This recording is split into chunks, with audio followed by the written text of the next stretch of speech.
Време за вестите на Ирис телевизија. Ноќеска студено на истокот, во Штипско измерени -2, во Беровско живата во термометарот се спушти на 5 степени по нулата.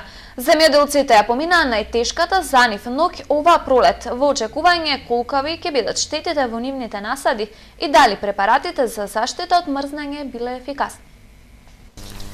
Зима во пролет, земјоделците ноќеска поминаа уште една тешка ноќ од страв дали ќе го заштитат годинашново производство со паѓање на температурите под нулата, кој освен овошките може да го замрзнат и сиот нивен досега вложен труд и да останат без реколта. Во Штипско ноќеска живата во термометарот се спушти до вториот степен под нулата. Во Беровско уште постудено се измерени -5 степени Целзиусови. Од -1 до -4 се критични температури за измрзнување на овошките, кажа агрономите. Во микрорегионите си има различна чувствителност, односно отпорност на температурите, во зависност дали е депресија, дали е возвишение, изложеност на ветер, но сепак се знае дека температури поголеми од -2, -3, веќе во било која фаза, за било која овошка се летални. Така, најчувствителна фаза е фазата веднаш после прецветување, кога што туку е формиран плодот. Тогаш дури -1, -1,5 и 2 степени, -2 прават штети. Во сериозните држави, каде што функционира извештено прогнозната служба, кога се најавуваат такви температури, си има мерки за заштита, повеќе видови на мерки за заштита и самите земјоделци се спремат. Штети во земјоделството се очекуваат скоро во целата држава, со исклучок на Гевделискиот и Дојранскиот регион. Оштетување може да има и кај коскестите видови како праската, која покасно цвета, или кај оние видови кои имаат плодови што се во фенолошка фаза, пораст на плодот. Ова особено важи за Беровскиот регион, кој во текот на вчерашниот и денешниот ден беше зафатен со вакви температури. Според проценките на агрономите, штети се очекува да има и кај коскеското овошје, а годинава ќе има и помалку ореви и грозје. Во овој период виновата лоза се наоѓа во фаза на појава на ластари и почеток на појава на гроздови, така што температури околу -6 или -1 степен може да предизвикаат сериозни оштетувања, соопштуваат од Управата за хидрометеоролошки работи. Колкав ќе биде процентот на измрзнување се уште е рано да се каже. Според експертите треба да поминат повеќе од 24 часа. Помина уште еден студен бран. Земјоделците знаат како издржаа со надеж дека препаратите со кои прскаа ќе спасат нешто на нивните насади. Според податоците на УХМР, ниски температури во април имало и порано. Нестудено било во 2003 година, која се јавува како најстудена година во април. Интензитетот на тој мраз бил дури и поголем од оној што сега е забележан, но тој се појавил и 15 дена порано.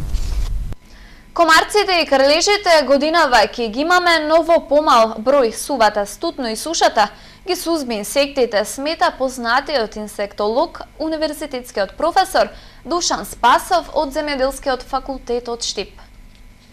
Поларните температури кои ги имавме зимата, но и сушниот период ќе намали популацијата на инсектите, меѓу кои крлежите и комарците кои пренесуваат заразни болести кај луѓето, забележува универзитетскиот професор од Штипскиот земјоделски факултет Душан Спасов.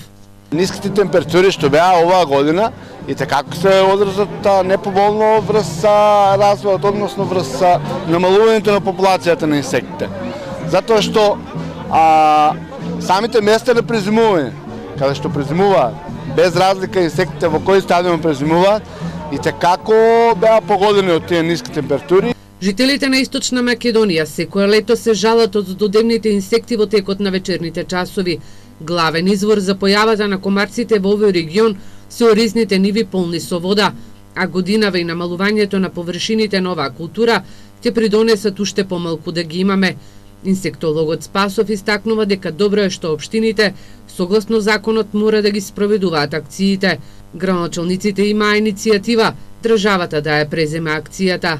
Не мора да се организира на ниво на држава, затоа што не можете вие на ниво на држава да имате ист континуитет, односно иста појава на самите штетници. Некаде ги има повеќе, некаде помалку и на тој начин се пратат и на тој начин се организира тоа сузбивање. Источна Македонија скоро 1 милион евра троши за прскање против комарците и крлежите. Според градоначалниците, поголемиот дел од тендерите им се завршени. Акцијата мора да ја спроведат, бидејќи во спротивно, општините ќе бидат парично казнети.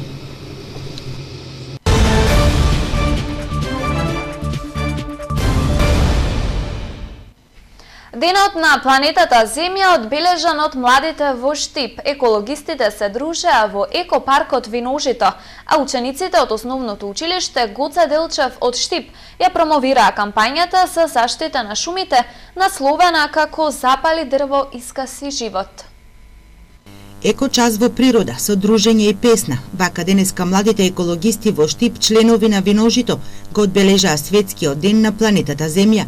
Идејата на младите екологисти е да се покаже колку нам ни значи чистата животна средина и како треба да ја негуваме и чуваме за идните генерации.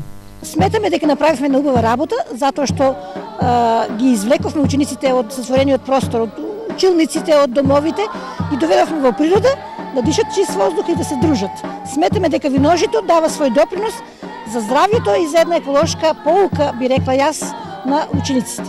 Паркот на екологијата на Виножито изобилува со се што дарува природата.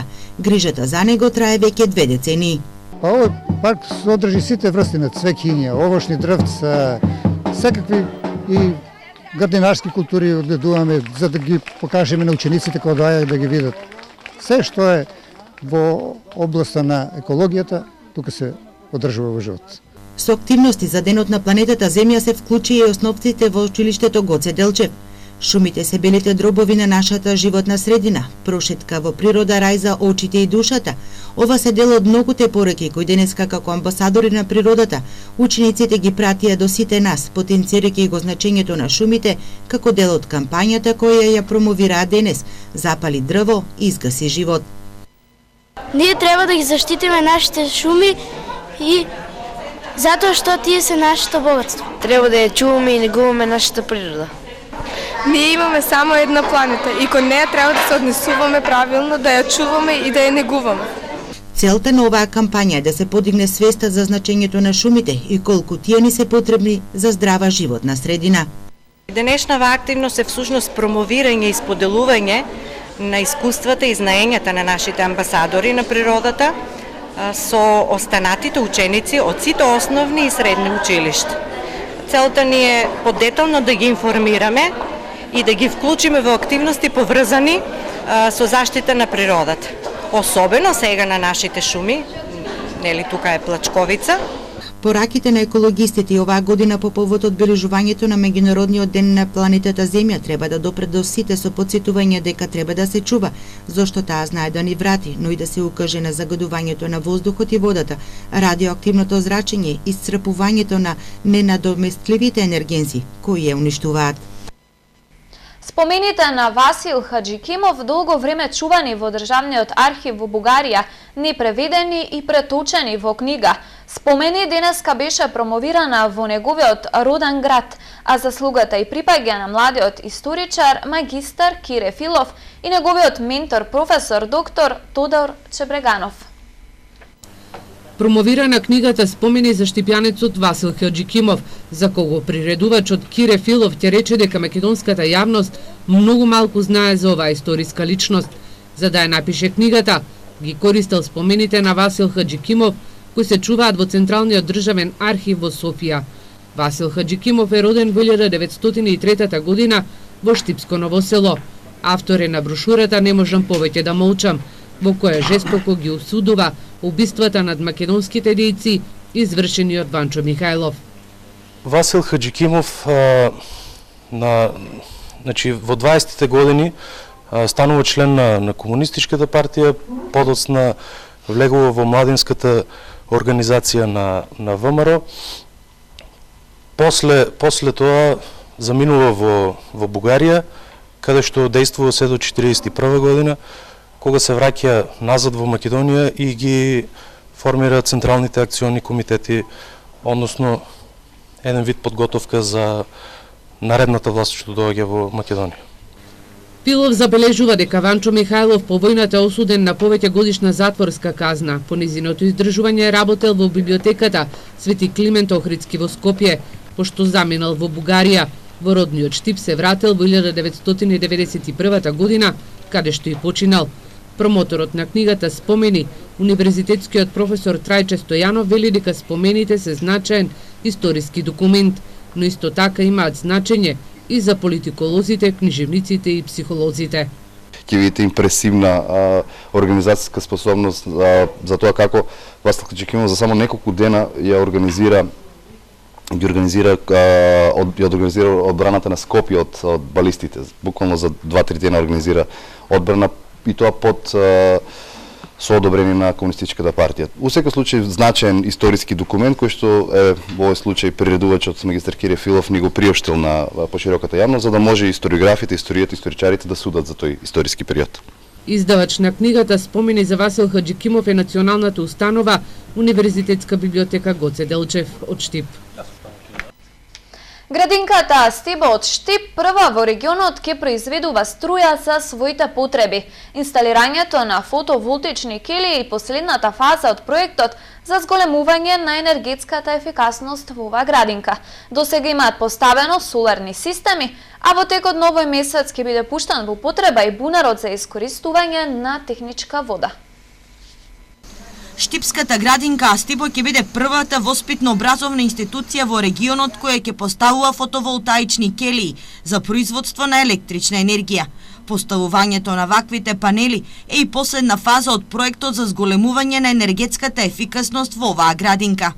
Последна фаза од овие еколошки проекти ние прекугранична аплицирање на проект со меѓугранична соработка со општини од Република Бугарија за поставување на фотоволтаици на матичниот клон за производство на електрична енергија за нашите потреби, значи не за према надвор, туку за да се обслужат сите потреби, бидејќи тука ни е и главната кујна, тука ни се и пералните, клонот е голем, најмногу занимални има, значи потрошувачката на електрична енергија во овој клон е најголема.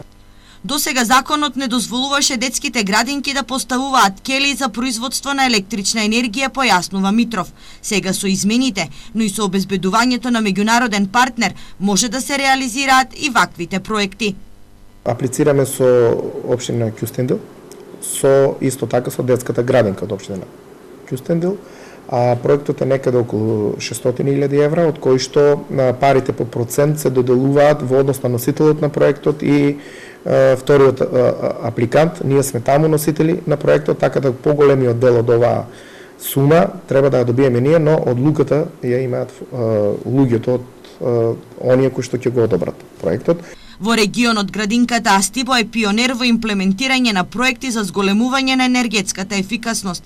Имаат поставено соларни системи, а во текот на овој месец ќе биде пуштен во употреба и бунарот, каде што техничката вода од него ќе се употребува за наводнување на зелените површини, а ќе бидат приклучени и казанчињата во детските тоалети.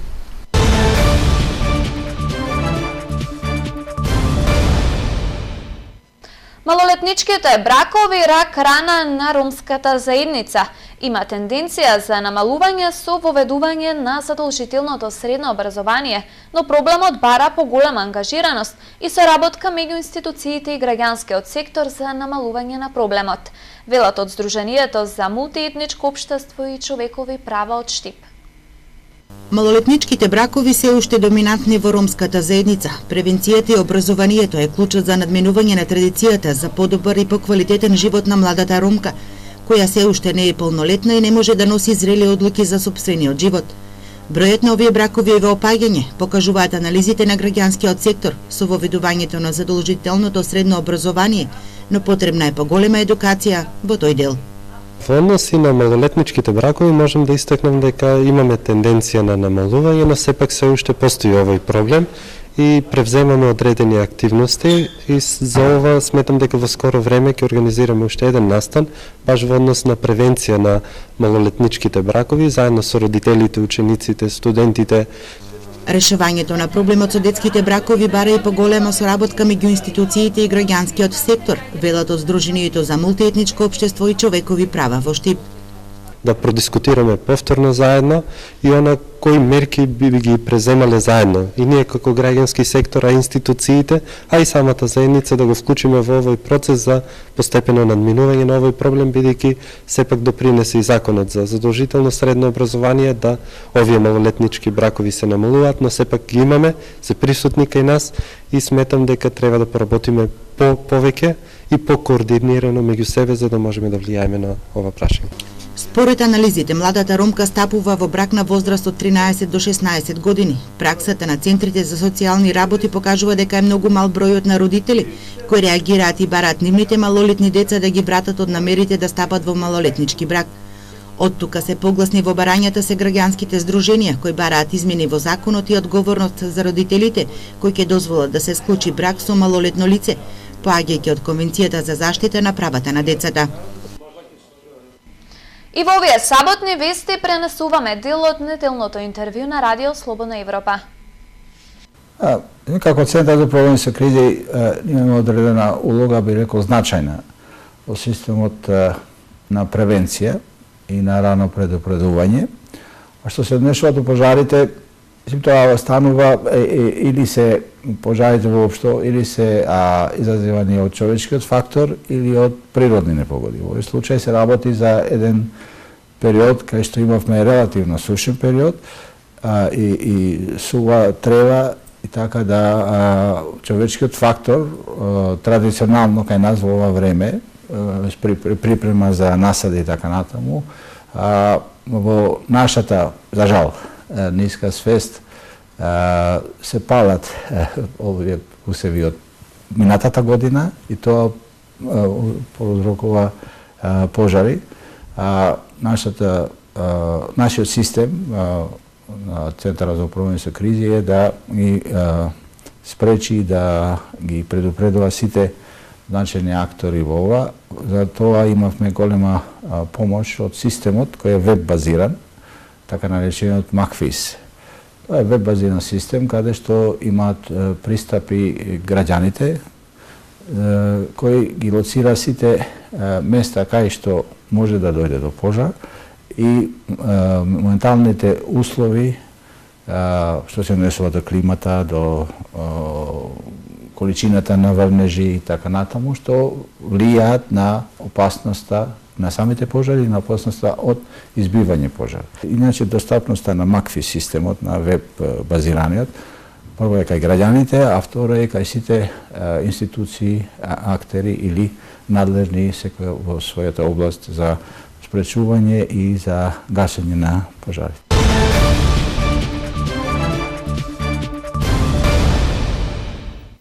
Фудбалерите на Брегалница во надпревар од 28-то коло во првата македонска лига ќе гостуваат во Тетово на екипата на Ренова. Неизвестноста била карактеристика на овие средби и не е чудно ако Брегалница успее да оствари поволен резултат. На 10 кола до крајот на прволигашките возбудувања, ситуацијата на дното на табелата е замрсена. Три екипи, и тоа Македонија, Ѓорче Петров, Брегалници, Победа, се во загрозената зона и сите тие ќе бараат начин како да ги избегнат последните две места кои водат директно кон втората македонска лига. Брегалница во ова коло повторно ќе биде гостин, овој пат на тетовска Ренова. Неизвестноста била секогаш присутна на средбите помеѓу овие две екипи, а така ќе биде и овој пат. Ренова го пробива патот кон горниот дел на табелата, кој обезбедува учество во европските купови, а Брегалница пак бара начин за бегство од 9-то место. Сите опции се можни, па од тука нема да биде изненадување и играчите на Брегалница да остварат поволен резултат.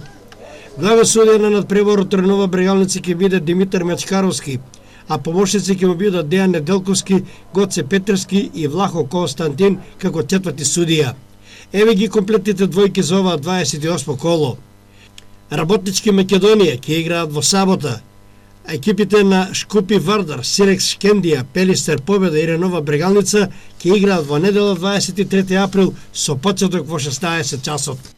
Фудбалските третолигаши од групата Исток во недела ќе ги одиграат надпреварите од 25-то коло, во кое мощно и интересно ќе биде во Пехчево, каде што на екипата на Китго ќе гостува Василево. Во Радовиш ќе се сретнат Плачковица и Овче поле и во Македонска Каменица, каде што ќе гостува лидерот на табелата Беласица.